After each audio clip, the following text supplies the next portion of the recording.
मेरे पाकिस्तानियों, बहुत बड़ी खबर आई है। अदीन इकराम, इस वक्त पाकिस्तान के हवाले से तशवीशनाक डेवलपमेंट्स हैं जो हमें मौसूल हुई हैं। क्यों? क्या हुई? इंडिया के जो नेशनल सिक्योरिटी एडवाइजर हैं वो सऊदी अरब पहुंचे हुए हैं।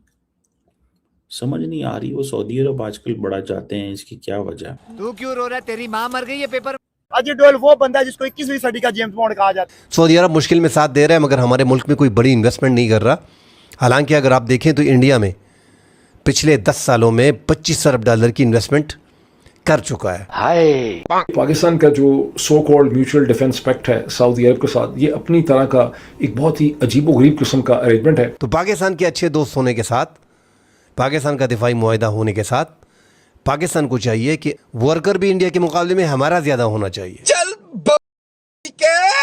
हर चीज में हमें प्रेफरेंस होनी चाहिए। औकात में रहो। बिन सलमान एक कारोबारी अमली पसंद रहनुमा, ये कारकर्दगी देखता है, डॉलर के बदले डॉलर मुनाफा, और इन्वेस्ट वहां करता है जहां इन्हें मिले। ये इन्वेस्टमेंट करते हैं हिंदुस्तान में जो चौथी बड़ी मईशत बन रहा है।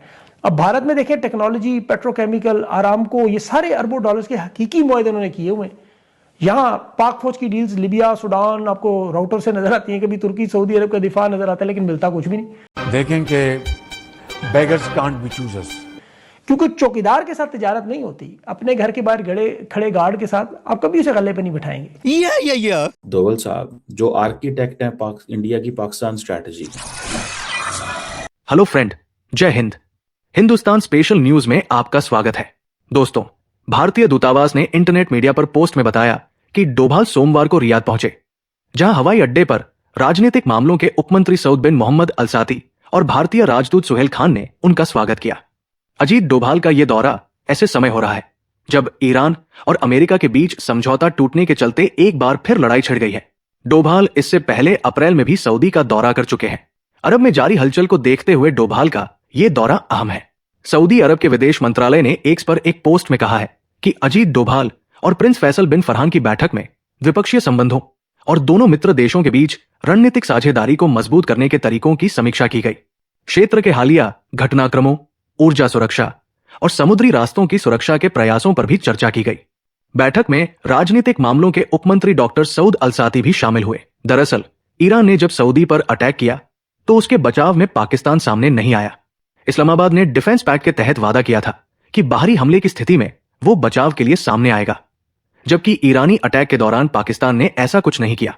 ऐसे में भारत और सऊदी अरब द्वारा स्ट्रैटेजिक रिलेशन को मजबूत करने का वादा करना अपने आप में महत्वपूर्ण है। बदले माहौल में सऊदी अरब के लिए पाकिस्तान पर भरोसा करना अब संभव नहीं रह गया है। तो चलिए अजीत डोभाल की सऊदी विजिट पर पाकिस्तानियों का भिंडी रोना देखते हैं। अगर चैनल पर नए हैं तो प्लीज चैनल को सब्सक्राइब कर लें और वीडियो को लाइक करके कमेंट में अपनी राय जरूर लिखें। इंडिया के जो नेशनल सिक्योरिटी एडवाइजर हैं वो सऊदी अरब पहुंचे हुए हैं।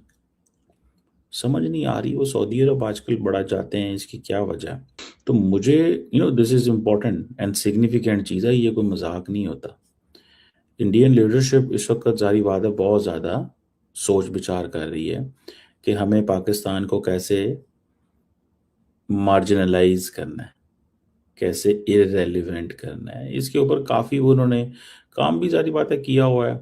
वो आइंदा भी कर सकते हैं काम इस पे कि क्या हो सकता है और क्या नहीं हो सकता। लेकिन ये जो सारे का सारा जो फैक्टर है ना, इसको जारी बात है समझना होगा। This is so significant. मैं आपको बात बताऊं, ये कोई मजाक चीज नहीं है। एक तो ये चीज हमारे जहनों में होनी चाहिए। दूसरी, इंडिया सऊदी अरब की अपने भी इकोनॉमिक रिलेशंस बड़े मजबूत हैं। बायलैटरल ट्रेड $42 बिलियन है, ठीक है जी। और इंडिया की एक्सपोर्ट को $12 अरब है। इंडिया की जो इंपोर्ट है वो $30 अरब है। सऊदी अरब इंडिया का 5वां बड़ा लार्जेस्ट ट्रेडिंग पार्टनर है और इंडिया सऊदी अरब का दूसरा बड़ा ट्रेडिंग। सऊदी अरब के लिए इंडिया 5वां बड़ा है, लेकिन इंडिया के लिए सऊदी अरब दूसरा बड़ा है ट्रेडिंग पार्टनर। और फिर एनर्जी डोमिनेंस भी सऊदी अरब के पास है। टॉप रिलायबल सप्लायर है क्रूड ऑयल का, एलपीजी का इंडिया को। तो ये these are some of the things Indians समझते हैं कि हमें अपनी वो रखनी चाहिए, जो जैसे बोलते हैं ना, एक अपनी पोजीशन रखनी चाहिए कि हमने किधर कैसे क्या करना है, ठीक है।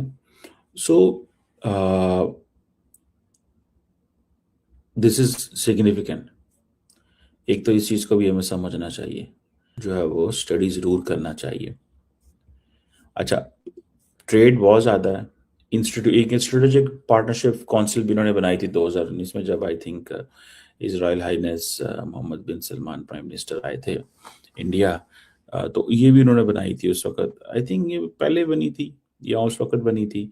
और दूसरा फिर इंडिया बिजनेस जो है वो सऊदी अरब का जो विजन 2030 है, फिर लेबर बहुत ज़्यादा है इंडिया की वहाँ पे, ठीक है जी। तो इस चीज़ों को थोड़ा देखना होगा। मैं क्योंकि ये दोवल साहब ने सऊदी अरब का फ्रंट ले लिया है, इसको भी थोड़ा स्टडी करें।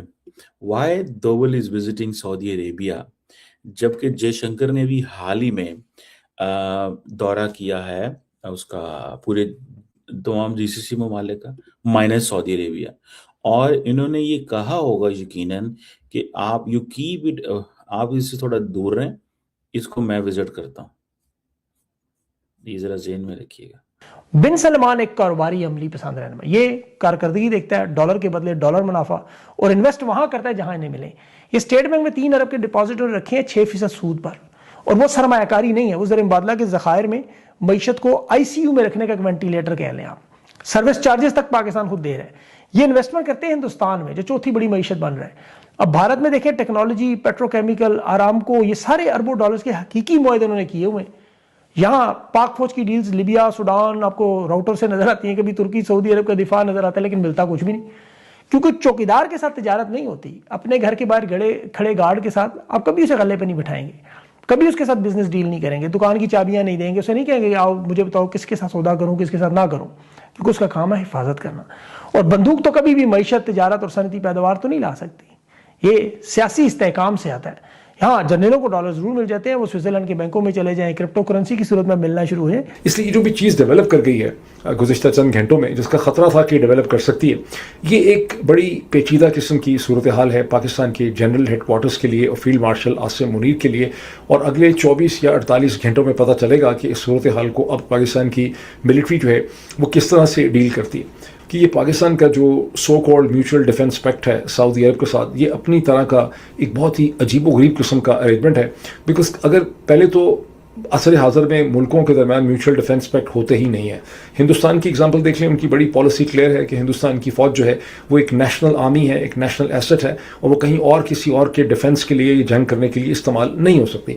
वरना हिंदुस्तान के कमर्शियल इंटरेस्ट, ट्रेड रिलेशन और बाकी तमाम स्ट्रेटेजिक इंटरेस्ट जो हैं वो इसी तरह से इस खत्ते में है। हमसे भी शायद बढ़ के उनके रिलेशनशिप हैं, ट्रेड इंटरडिपेंडेंस है सऊदी अरब के साथ, मुत्तहिदा अरब अमारात के साथ, कतर के साथ, लेकिन उन्होंने कहीं पर भी इस किस्म की कोई कमिटमेंट दी ही नहीं। कभी किसी के जहन में ये बात आने भी नहीं दी कि हम इस किस्म का कोई रोल यहाँ पर प्ले कर सकते हैं।